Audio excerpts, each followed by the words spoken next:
Pada Ustaz Iqbal, silakan.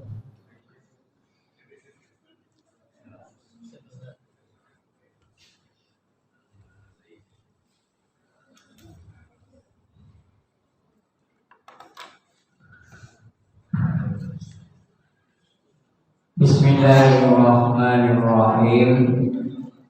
Assalamualaikum warahmatullahi wabarakatuh.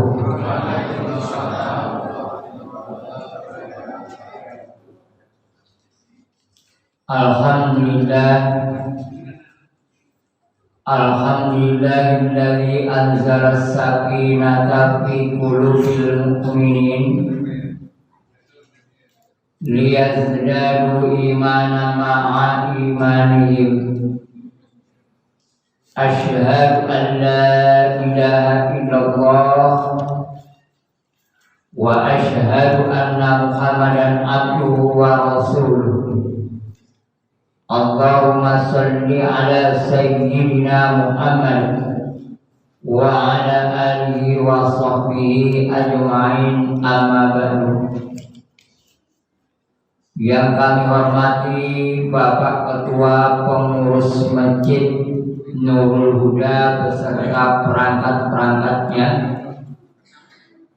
Yang kami hormati Bapak Ketua Panitia Ramadan tahun 1445 Hijriah beserta perangkat-perangkatnya pula, Bapak Ketua RW, Ketua-ketua RT yang ada di lingkungan Masjid Nurul Huda, para tokoh masyarakat, orang tua kami, bapak-bapak dan ibu-ibu, remaja yang senantiasa sibuk dengan kegiatannya sehingga sampai 21 malam ini, Pak, masjid dan musola yang saya silaturahim di dalamnya ini remaja selalu tidak muncul. Maka ini PR besar untuk kita ke depan. Kenapa ini merupakan PR besar Bapak Ibu? Bagaimanapun kita sebagai cerminnya, anak yang bercermin, jangan sempat nanti kita sebagai cermin tidak bisa anak kita bercermin, saatnya bercermin tidak bisa untuk bercermin, dan kemudian anak kita lepas kendali. Apalagi kalau hari ini kelihatannya modernnya zaman tidak bisa kita elak, harus senantiasa kita ikuti, tapi hati-hati, jangan rusak akidah, jangan rusak moral. Kalau rusak akidah, rusak moral, apa yang kita inginkan selama hidup di alam dunia ini anak, ingin anak soleh yang laki-laki, ingin anak yang soleh perempuan, sirna itu semua, Pak. Terbujur kaki kita di tengah rumah saat Allah sudah memanggil melalui malaikatnya, maka tangisan anak bukan tangis karena ditinggalkan ayah dan ibunya, tapi tangisan yang diterima. Harta-harta mana yang harus nanti saya peroleh? Wadah saya menghadapi adik, wadah saya menghadapi abang, siapa saya menghadapi kakak. Maka tangisan itulah yang menyertai, Pak, bukan doa. Jadi Pak, mau tidak mau kita terima, kenyataannya sudah sampai. Kalau kita mungkin hari ini boleh katakan siap. Kenapa? Dulu tidak ada pengaruh yang lain. Apa kata orang tua? Nak, pergi ngaji, berangkat. Setelah pulang apa? Apa tadi yang dikasih oleh Ustaz? Doa orang tua hafal. Ini Bapak Ibu yang dirahmati Allah. Maka oleh sebab itu sekali lagi, ini anak kita ini karena dapat tugas, Pak. Kalau tidak dapat tugas, tidak muncul nih. Ini Bapak Ibu yang dirahmati Allah. Baik, malam ini malam ke-21. Sudah kita tinggalkan yang disebut dengan malam rahmat 10 hari pertama. Kemudian malam maghfirah 10 hari kedua sudah ditutup. Malam ke-10 ketiga ini malam yang sudah diampuni yang disebut dengan itqum minan nar, terhindar dari api neraka. Rasul Shallallahu Alaihi Wasallam, Bapak Ibu yang dirahmati Allah, untuk melaksanakan ibadah pada 10 malam ketiga itu justru permisi dengan istri-istrinya. Kenapa? 10 hari terakhir Rasul akan bisa meninggalkan istri sementara dia untuk bisa menguatkan ibadah Pak.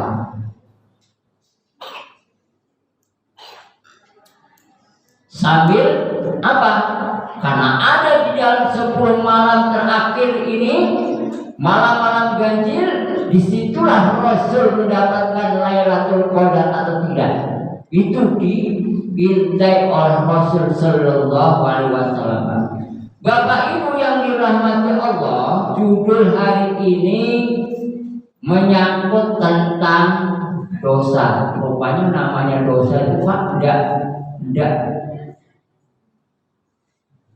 bisa nyebut dosa kita itu selesai Pak. Rupanya ada efek. Ada efek sampingnya Pak. Ini justru yang paling berbahaya. Kalau dosa begitu saja mungkin kita bisa secepatnya minta ampun, bertobat. Tetapi kita kan kadang-kadang dengan dosa tidak langsung spontan minta ampun kepada Allah dengan bentuk bertobat. Rupanya Bapak Ibu yang dirahmati Allah, dosa itu ada efeknya, ada bahayanya. Bapak Ibu yang dirahmati Allah, setelah kita mengetahui tentu ini harus berhati-hati. Setelah mengetahui dosa itu apa bahayanya, maka kita berhati-hati. Apa yang pertama Bapak Ibu yang dirahmati Allah, efeknya, bahayanya dosa yang kita lakukan terhalangnya dari mendapatkan hidayah ilmu.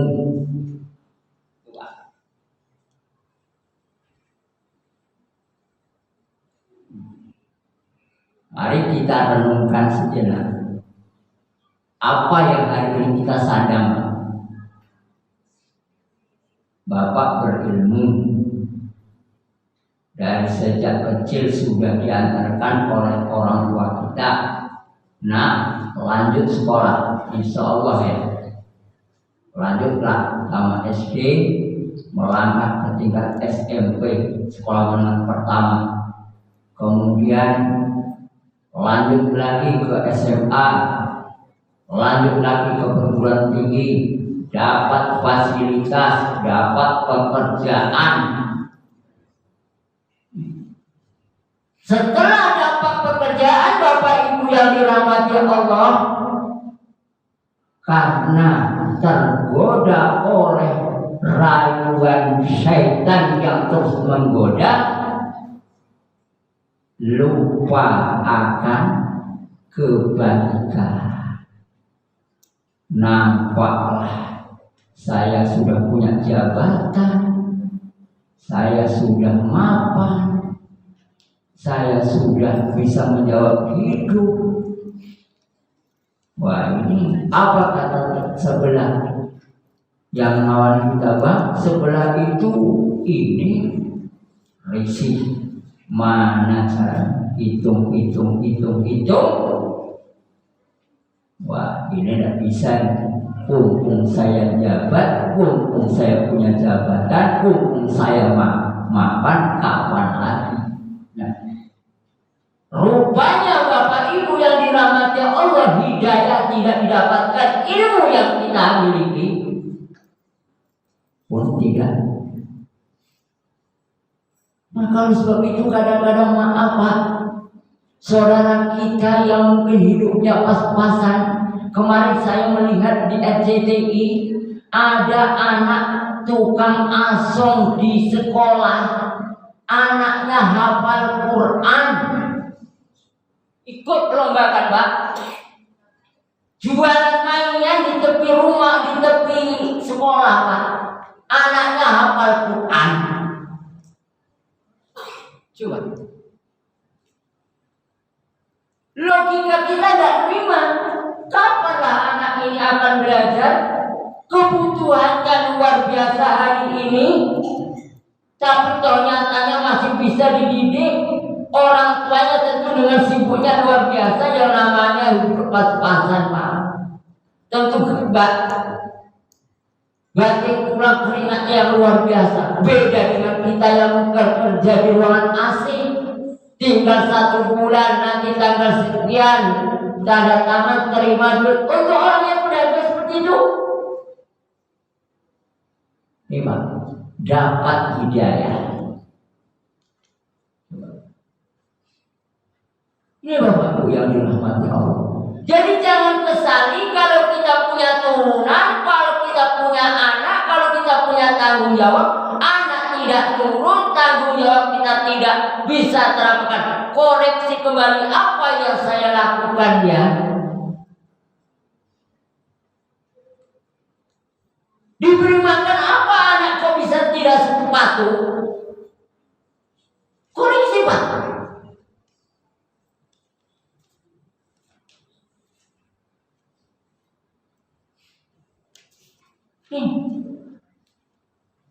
Jadi kadang-kadang kita maaf, akal kita tidak terima, tapi setelah dibalik itu semua koreksi kita, rupanya banyak hal-hal yang tidak seharusnya kita kerjakan, rupanya Allah tidak ridhoi, akhirnya memental ke turunan kita. Istri sudah membantah, anak sudah membantah, jiran tetangga sudah tidak lagi harmonis dengan kita. Itu efeknya termasuk Pak, karena Allah sudah tidak memberi hidayah.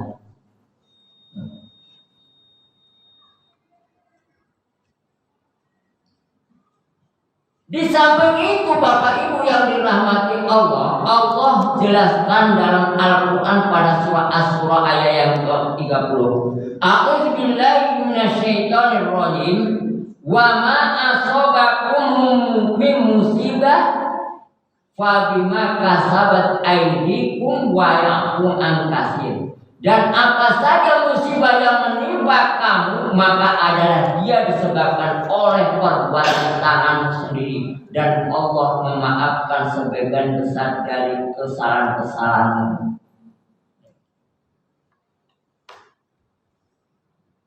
Termasuk mendapat berkah dan kita hidup. Mendapat berkah dan kita hidup. Apa hidup berkah? Hidup berkah itu hidupnya yang kebaikannya terus bertambah.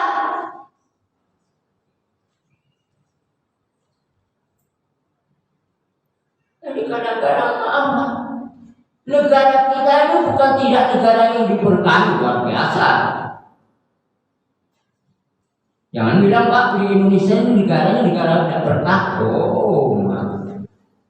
Dulu waktu kita kecil makan yang namanya kurma, kalau tidak ada orang berangkat haji tidak pernah mencicipi kurma. Ditanam sekarang di Indonesia, hidup berbuah.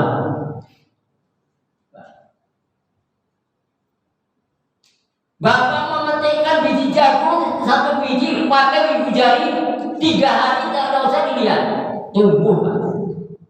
Tidak berkah Pak. Cuman hari ini keberkahan itu dicabut. Kenapa? Mungkin koreksi kita secara amalia kita sudah menduakan Allah, tidak percaya.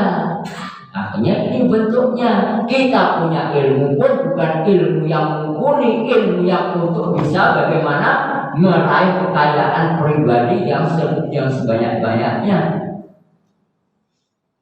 Lingkungan kita berbeda-beda Pak. Rio lingkungannya ini iklimnya iklim yang mudah terbakar. Sebentar lagi kalau kemarau apa efeknya? Menghirup asap, menjadikan salai. Sumatera Barat karena lingkungannya adalah gunung, tentu gunung. Tapi juga maaf nih Pak, sebenarnya saya termasuk marah. Kenapa marah? Sumatera Barat itu dulu tempatnya orang menuntut ilmu agama luar biasa. Siapa yang tidak kenal Buya Hamka? Siapa yang tidak kenal Syekh Jamil Jamil? Siapa yang tidak pernah kenal dengan Muhammad Yunus? Karangan tafsirnya luar biasa. Bahkan maaf kok pimpinan pondok pesantren Gontor yang sekarang sudah Indonesia itu awalnya menuntut ilmu di Sumatera Barat Pak. Tidak puas dari itu dia pergi ke Timur Tengah, pulang mendirikan pondok pesantren. Apa sekarang? Sumatera Barat ketinggalan, justru Jawa anak Sumatera Barat justru menuntut kesamaan, kan? Tidak marah saya Pak. Nih, dulu Pak kitab kuning itu yang menjamah orang Sumatera Barat Pak. Pak maaf, orang Serakanya saya dari Serak Panjang, ada yang mondok ditawar pada Panjang. Kitab kuning Pak, ya Allah Rabbi Karim. Mana Pak mondok tawar pada Panjang. Para BPP tinggi. Terkenal Pak. Sekarang siapa yang isi?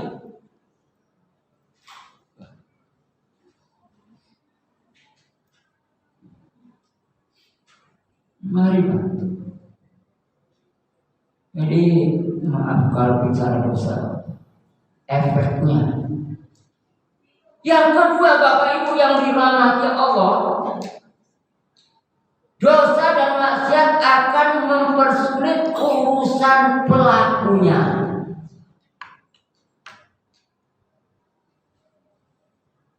Kepada pribadi, kepada orang banyak, kepada negara.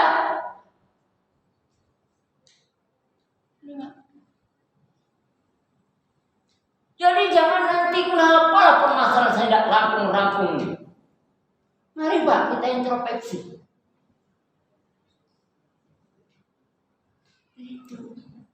Seharusnya kita sebagai katakan maaf pimpinan negara juga seperti itu. Kenapa permasalahan di Indonesia tidak rampung-rampung? Kalau ditanya secara pribadi kepada masyarakat banyak. Maaf nih Pak, sedikit agak ini. Sebenarnya maaf, orang Islam itu tidak perlu meminta-minta. Belajar maaf dari orang non-muslim Pak. Ini saya baca dalam bentuk misi. Sedikitnya saya singgung. Maka itu saya tidak pakai misi orang non-muslim. Setelah dikumpulkan orang-orang miskin, ibu miskin, betul. Anaknya berapa? 3. Saya yang menjawab, jemaah yang menjawab itu. Jemaah gereja. Nanti 3 ini bakatnya apa? Bakat jadi dokter, masuk kuliah dokter. Bakat jadi arsitek, masuk arsitek. Nanti begitu dia berhasil, gantian cari orang yang miskin. Selesai dia. Dia tidak pernah dibatasi angka pelihara. Maka oleh sebab itu hari ini dia cari kuantitas, bukan cari kualitas.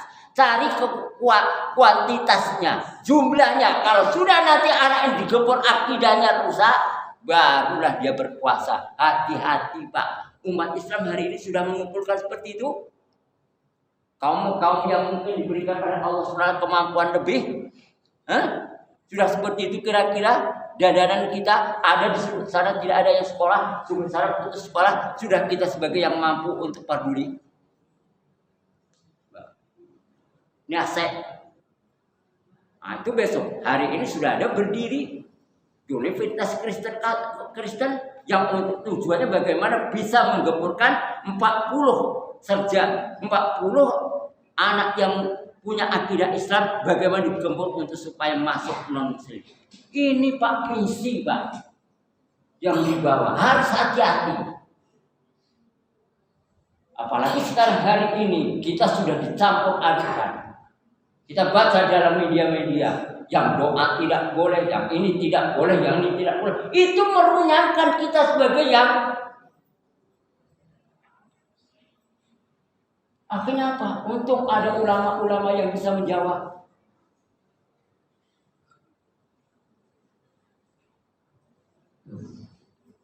Yang ketiga, terjadinya musibah dan malapetaka.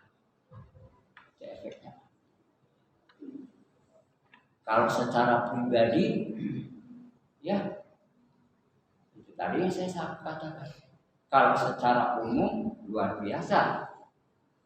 Maka oleh sebab itu mari kita akhiri sebuah ayat Al-Quran dalam surat Al-Ankabut ayat 40 yang artinya, maka masing-masing mereka itu kami siksa karena dosa-dosanya.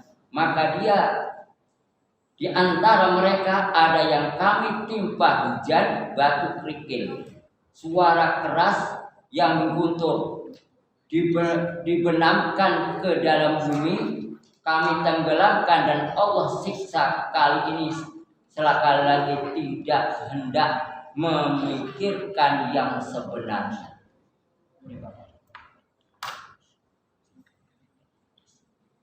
Musibah yang terjadi seperti apa? Mari kita renungkan.